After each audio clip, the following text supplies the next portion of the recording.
Mesajlarda yazışma və tonlama seçimi çox vacib bir mövzudur. Nəyə görə? Çünki belə deyək də, adam gəlir, misal üçün, Elmlər Akademiyasında işləyir, satıcıların başına dönüklərim ondan dostcasına tonundan səmimi danışır. Amma yəni bu düzgün qərar deyil. Çünki adam bütün günü konstitusiya kitabında yazılmış formada bir-birinə orada müraciət edirlər. Satıcıların da nə edir? Ondan dostcasına danışır. O da fikirləşir ki, bu nə səmimiyyətdir? Haradan çıxdı bu səmimiyyət? Yəni, beləliklə də nəinki rəsmi ton, digər tonlarda da müraciət edənlərə yanlış standart, yəni belə deyək də, hamıya standart yanaşırlar. O bir söz var ya, avara ilə avara dilində, professordan professor dilində. Ona görə də o yanaşma tərzi yanlışdır. Daha doğrusu satışda daha pis yerlərə aparır. Yəni satışı uğursuzluğa aparır. Tutaq ki də hər şey okeydir, hər şey əladır, satış əla, təqdimat əla filan ki, bir dənə axırda yenə də tonlamada nəsə bir yanlışlıq, nəsə onun tutaq ki də rəsmidən danışır. Adam rəsmiyyətlə danışır, Elmlər Akademiyasında işləyir. Bütün günü hər kəsə elə müraciət edir, şəxsi həyatına da yansıyır. Hər şey əla, mükəmməl, daha satıcı sevdikar, onu da satdım, bunu da satdım, onu da aldı, bunu da aldı. Axırda bir dənə xırda bir nüans, hər şey bərbad oldu. Yəni, nə qədər çəkdin, əziyyət getdi sıfıra. Ona görə də bu tonlama, deyərdim ki, bizim 16 dərsimizin, bu birinci pillərin 16 dərsin gözüdür də, dərslərin gözüdür həqiqətən. Gəlin, mən ümumiyyətlə nəzəriyyəni xoşlanmıram, bilirsiniz zaten, amma nəzəriyyə oxumaq lazımdır ki, praktikada tətbiq edəyək. Bunu yeni nəzəriyyəni də baxmayaraq ki, özüm yazmışam, xoşlanmıram. Gəl nəzəriyyəni davam edəyək. Misal üçün, qısa səsli mesajda səs tonunuzu, vurğunuzu, hətta jestlərinizi şüuraltı ilə müştəri ötürürsünüz. Yazılı mətnlə müqayisədə daha şəxsiyyətli və inandırıcı olur. Nəzəriyyədə qeyd olunur, tez oxuyacağım, zaten buna bilirik. Bəzən yazmaq çətin olur, 20-30 saniyəlik səslə, səsli mesajla müştərinin sualına asanlıqla cavablandırmaq mümkündür. 20-30 saniyə. Yəni, çox olması məsləhət deyil. Yəni, bir dəqiqə yarım, tabii ki, göndərə bilərik. Amma qarşı tərəfin aramızda bir də o 5-ci dərsdəki müştəri tipləri məsələsi, onları da nəzərə alaraq, təvəkkar müştəri tipi olsa, olmaz. Bəlkə bir dənə maraqlanan müştəri tipi, o 1 dəqiqə, 2 dəqiqə səsə qulaq asacaq. Çünki özü də 1 dəqiqə, 2 dəqiqəlik səs göndərir. Yəni oradan başa düşmək olar ki, 2 dəqiqəlik adam səs göndərsə, biz də göndərsək, burada bu qəvahət yoxdur. Əgər görsək ki, adam səsləri kəsib 10-15 saniyə göndərsə, biz 2 dəqiqəlik səs göndərsək, batdı. O da onu qulaq asmaya bildirər. Və yaxud da ötürə-ötürə qulaq asacaq, oradakı bizim işimizə yaramır, qətiyyən işimizə yaramır. Ona görə standartda 20-30 saniyə nəzərdə tutulub. Daha doğrusu tutmuşam öz tərcümümdən. Söz ifadə edə bilməyən hissləri isə səslə daha rahat çatdıra bilərik, zaten bu aydın məsələdir. Gələk məsələyə, sosial mediada yazışma tonları və taktikaları. Ümumilikdə 11 əsas ton mövcuddur yazmışam, halbuki 11 deyil, 12-dir. Sadəcə 12-ci bizdə, bizim belə də, mental işləmir, cəmiyyətdə işləmir deyə, hansıdır deyə soruşsaz, o bir senari qurum. Məsələn, bir nəfər müştəridir, satıcıdır. Müştəri istəyir ki, satıcı özünün müştəridən daha ağıllı olduğunu onu sübut eləsin. Başına vursun və belə deyir. Bizim cəmiyyətdə keçmir. Bizim cəmiyyət onu biraz qəribə, qətiyyən keçmir. Amma bu ki, elə bir ton var. Müştəri qarşı tərəfə ton istəyir ki, özünün müştəridən, yəni müştəri qarşısındakı adamı ondan daha ağıllı, daha belə deyək də, mən səndən ağıllıyam, mən səndən çox bilirəm. Bu formada, təbii ki, sərt yox, mən izah eləmək üçün, bu formada yanaşsın məsələyə. Bizdə o keçərli deyil. Ona görə də o məsələni alternativ tonlarla örtbaslı eləməli olacaq. Gəldik belə.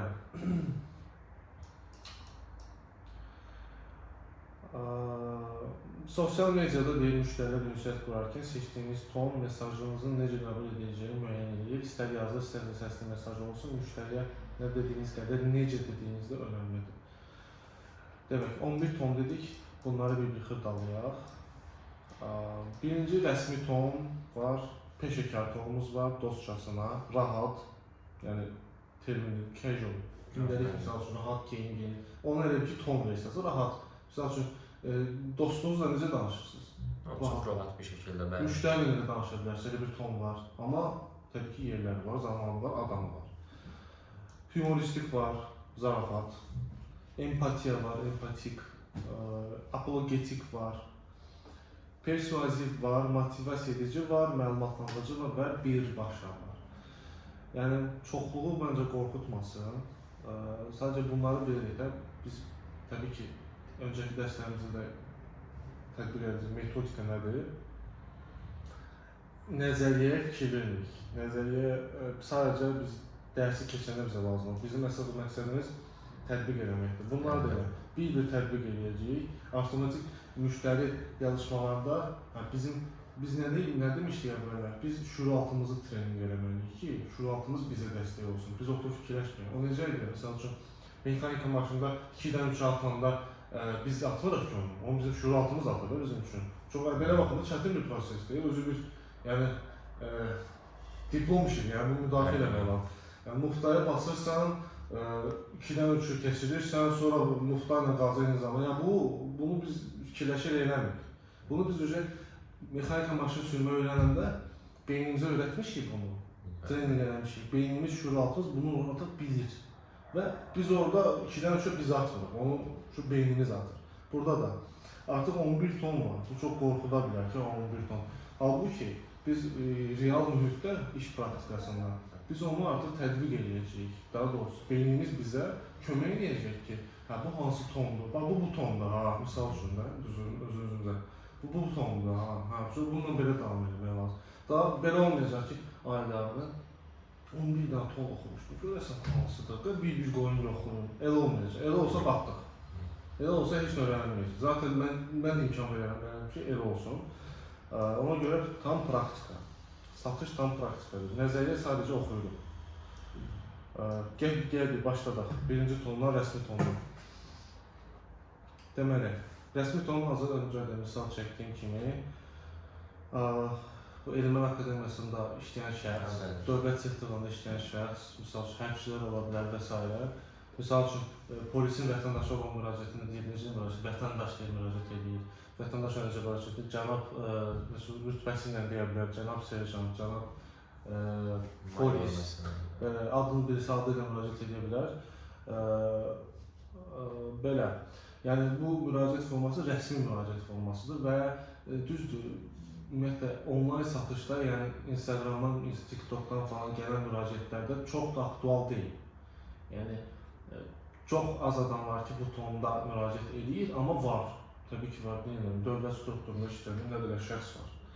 Hamısı rəsmi tondan. Çünki onlar bütün günü görürlər, onu artıq şəxsi həyatlarına təsir göstərir. Şəxsi həyatlarında artıq o cür danışırlar. Satıcı da məcburdur ki, onların danışdığı tonla onu geri qaytarsın. Misal üçün, hörmətli filankəs, hörmətli müştəri, bu rəsmi tondur. Uzun cümlələr istifadə edilmədən qısa, anlaşılan, amma ciddi cümlələr. Ciddi.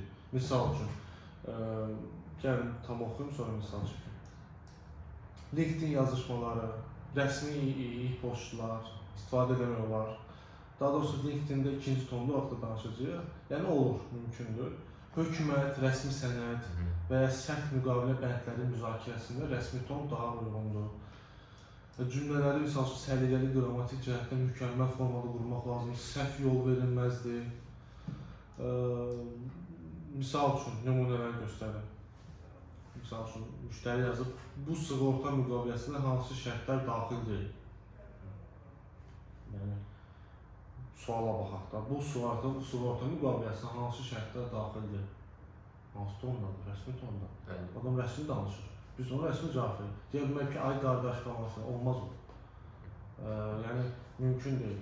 Hörmətli cənab, Sığorta müqaviləmizdə əhatə dairəsi, ödəniş şərtləri, filan xüsusi istisnalar kimi maddələr yer alır. Maddələr daha ətraflı məlumat üçün əlavə sənəd göndərməyi hazırlıq göndərək mi? Bir dənə sitəyə tulladıq.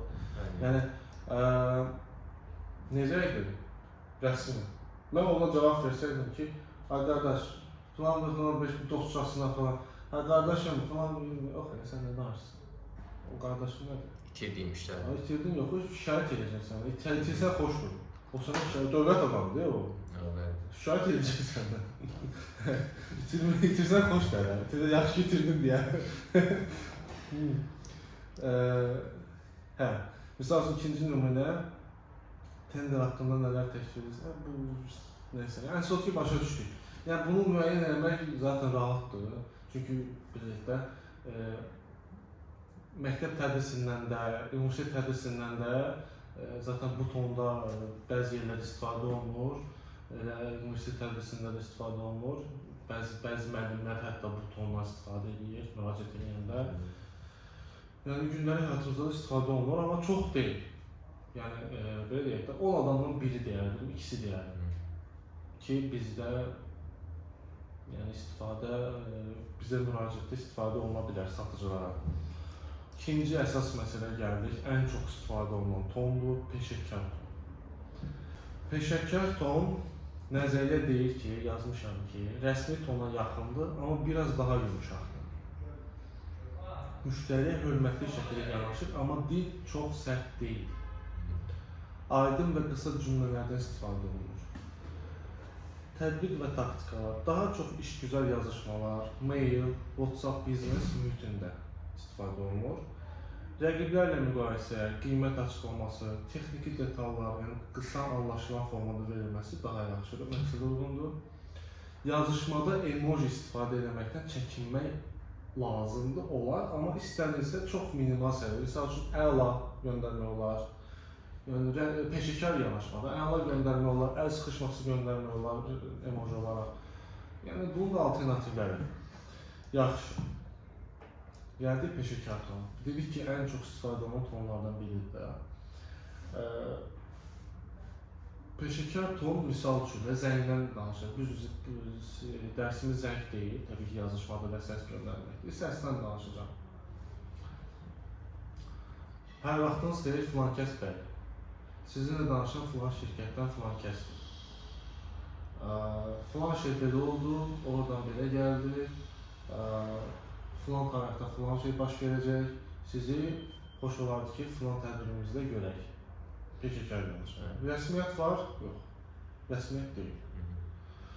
Peşəkar danışıqdır. O da eyni qaydada peşəkarcasına geri dönüş edir. Baxın, bu peşəkar danışıqdır, amma burada niyə görə ən məşhurdur dedim? Burada bəzi məqamlar, onu artıq dərsin sonunda bəzi birlikdə açar köməklər verəcəm ki, harada, necə, necə. Sadəcə hələ nəzəriyyəni oxuyur. Peşəkar da budur və ən çox işlənilən tondur. Gəldi üçüncü tona, dostcasına ton. Deyir, isti şəxsi və yaxın münasibət yaradan dil. Emoji istifadə oluna bilər. Qısa, yəni qısa, amma səmimi cümlələr. Instagramda, Facebook Messenger, WhatsAppda platform olaraq istifadə etmək olar, amma təbii ki, istisnalar. O demək deyil ki, WhatsAppdan kimsə yazır, hamı dostcasına danışmaq lazım. Yox. Sadəcə ən çox o platformalarda istifadə olunur deyə qeyd etmişəm, məşhurluğuna görə. Əsas ideya biz sizə fərdi yanaşırıq. Burada əsas söhbət nədir? Biz sizə fərdi yanaşırıq. Bu formada qarşıda şüuraltı olaraq çatdırmaq. Misal üçün, bir misal, saç boyası üçün vaxt tapa bilmirəm, mənə necə kömək edir? Salona yazırlar, gözəllik salonuna. Yazıb ki, salon Nuray xanım adı ilə müraciət edir, Nuray xanım. Bizim axşam saatlarında da xidmətimiz var. Bir gün təyin edək, saçınıza gözəl qulluq edək. Nə düşünürsünüz? Nə yazdı? Rəsmi ton var, peşəkar yanaşma var, yox, dostcasına. Bir gün təyin edək, saçınıza gözəl qulluq edək. Dostcasına tondur. Yəni, səmimi deyək də. Səmimi tondur. Qarşı tərəfdən səmimiyyət yaratmağa çalışır. Yəni, dostlaşmağa çalışır bir növ. Misal üçün, restoran, kafedən bir nümunə. Misal üçün, yazıb ki, rezervasiya eləmək istəyirəm, amma tam əmin deyiləm nədənsə, nə bilim. Yəqin ki, yeməklərindən görə onu nəzərə almaq yazmışam. Yazıb ki, qarşılayıb təbii ki, qarşılama. İstəsəniz sizə dadlı menyumuzdan nümunələri göndərim. Masa rezervəsində etdiyiniz zaman sizə sürpriz endirimlə tətbiq edəcəyik. Belə deyək, adama bir növ cəlb edir, əvvəlki dərslərimizə görə, öyrəndiyimiz taktikalarla bir növdə dostluq qurmağa çalışır, yaxınlıq qurmağa çalışır, səmimiyyət yaratmağa çalışır. Amma bir məsələ odur ki, qarşı tərəfdə o səmimiyyətə hazır olmalıdır. Birinci onu müəyyən etmək lazımdır. Burada, düz onun axırını deməliydim, burada əsas məsələ qarşı tərəfin hansı tona adaptasiya ola biləcəyini müəyyən etmək lazımdır. Yəni biz yanıla da bilərik. Bundan sonra keçəcəyimiz 3 dənə pilləmiz var da. Bu 3 dənə pillə, yəni çox həssas mövzudur. Yəni burada mən belə bu qədər illər təcrübə ilə yanlışlıq eləmək riskim var. Yanılda bilər. Misal üçün, bir nümunə çəkim. Hadisə başıma gəlir, qıraqdan müşahidəçi təyinə getmişəm, müşahidəçi kimi olmuşam və o anda müştəri daxil olub içəriyə fürsət oldu ki, mən də satıcını yoxlayım görüm. Biz üzbəüz satış təyinə keçin, amma ona istənilən halda. Yəni də bilirik ki, burada öyrəndiyimiz 80% üzbəüzdə tətbiq edə bilirik taktikalar. Adam gelib içəri, ciddidir. Mənim satıcılarım yox, daha doğrusu mənim satıcılarım arxada məşğul edilər. Başqa bir şəxs, bilmirəm, depoda işləyən bir şəxs idimi, nə idimi? Müştərini qarşılayar, göstərər, bilmirəm, məhsullarını göstərər. Müştəri də ciddi adam olmuş. Mən də qıraqdan baxıram, yəni heç kimi çağırmıram, heç kimi, mən qıraqdan baxıram. Belə durmuşam, baxıram. Bəs belə. Məsələn, ciddi adama zarafat edir. Yəni belə zarafat yox da, yəni əskər yoldaşı zarafatı yox. Sadəcə humoristik tonda. Humoristik tonda bir zarafat edir. Məhsulla bağlı. Sadəcə humor yaratmaq üçün. Və həmin o ciddi adam başlayır gülməyə. Və xoşuna gəlir. Yəni, mən dedim ki, bitdi də, bura qədərim. Kino burada yekunlaşdı. Amma görürsünüz, risk belədir. Bəli, əks olma ehtimalı da yüksəkdir. Çox yüksək. Şəxsən mən bu qədər təcrübə ilə, bu qədər nəzəri bilik, hər şey mən o risk eləməzdim. Mən heç o risk eləməzdim. Daha ki, onun zarafata, o humora meyilli olduğunu kəşf edənə qədər. Mən şəxsən o risk eləməzdim. Amma adam neylədir? Adam bilmir, yəni depoda işləyir. Bizim təlimlərdən, nəzəriyyədən xəbəri yoxdur.